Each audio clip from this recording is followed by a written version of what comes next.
dari sejarah Pancasila bagi generasi muda. Baiklah, di sini saya akan memperkenalkan diri.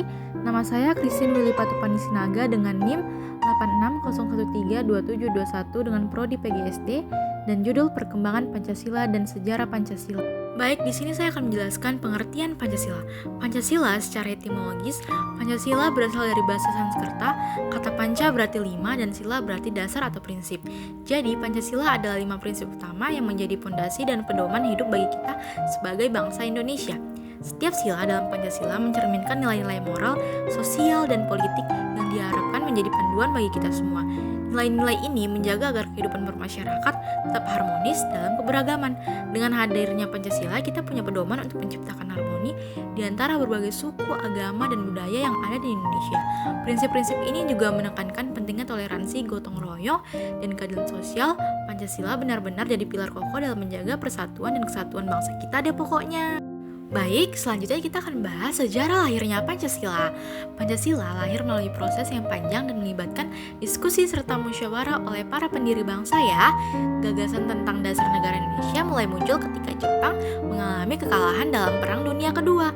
Saat itu, Jepang membentuk Badan Penyelidik Usaha-Usaha Persiapan Kemerdekaan Indonesia, yaitu BPUPKI, pada 29 April 1945 setelah menjanjikan kemerdekaan Indonesia.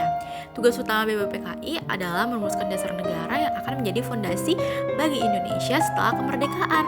Pada sidang BPUPKI pertama yang berlangsung dari 29 Mei hingga 1 Juni 1945 muncul banyak susulan mengenai dasar negara termasuk dari 3 tokoh utama yaitu Muhammad Yamin, Supomo, dan Soekarno. Pancasila lahir pada tanggal 1 Juni 1945 dalam pidato yang bersejarah oleh Soekarwo. Inilah mengapa tanggal tersebut kemudian diperingati sebagai hari lahir Pancasila. Baiklah, di sini kita akan membahas tokoh-tokoh merumuskan Pancasila. 1. Muhammad Yamin. Pada sidang BPUPKI tanggal 29 Mei 1945, Muhammad Yamin mengusulkan 5 dasar negara dalam pidatonya yang dikenal sebagai Rumusan Yamin. Usulan Muhammad Yamin sebagai berikut: 1. Peri kebangsaan, 2. Peri kemanusiaan, 3. Peri ketuhanan, 4. Peri kerakyatan, dan 5. Peri kesejahteraan rakyat. Yamin juga menyusun naskah yang tertulis yang sedikit berbeda dalam uraiannya, tapi pada intinya tetap menekankan nilai-nilai kebangsaan, kemanusiaan, dan ketuhanan. Lanjut yang kedua yaitu Supomo. Supomo sebagai salah satu anggota BPUPKI juga memberikan pandangan tentang dasar negara. Dalam pidatonya pada tanggal 31 Mei 1945, ia lebih menekankan konsep negara integralistik, di mana negara dan rakyat merupakan satu kesatuan yang tak terpisahkan. Rumusan Pancasila versi Supomo kurang eksplisit dibanding Soekarno dan Yamin, tetapi ide-idenya berkisar pada prinsip yaitu 1. Persatuan, 2. Kekeluargaan, 3. Kebudayaan, 4. Keadilan sosial, dan 5. Ketuhanan. Lanjut yang terakhir, Soekarno. Pada 1 Juni 1945, Soekarno menyampaikan pidato yang memperkenalkan 5 prinsip dasar yang ia beri nama Pancasila. 5 prinsip tersebut adalah 1. Kebangsaan, 2. Internasionalisme atau peri kemanusiaan, 3. Mufakat atau demokrasi, 4. Kesejahteraan sosial, 5. Ketuhanan yang berkebudayaan. Soekarno juga menyarankan bahwa kelima sila ini bisa diringkas menjadi trisila, yaitu 3 sila Pancasila. Selanjutnya kita akan membahas fungsi Pancasila. Fungsi Pancasila selain jadi dasar negara, Pancasila juga berperan sebagai ideologi dan pandangan hidup yang mengarahkan masyarakat dalam berperilaku.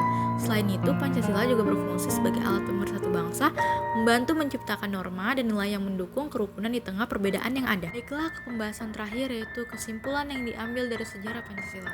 Setelah memperhatikan isi dalam pembahasan ini, bahwa Pancasila sebagai suatu kesatuan, filsafat tidak hanya kesatuan yang menyangkut sila-silanya, melainkan juga meliputi hakikat dasar-dasar sila Pancasila atau secara filosofis.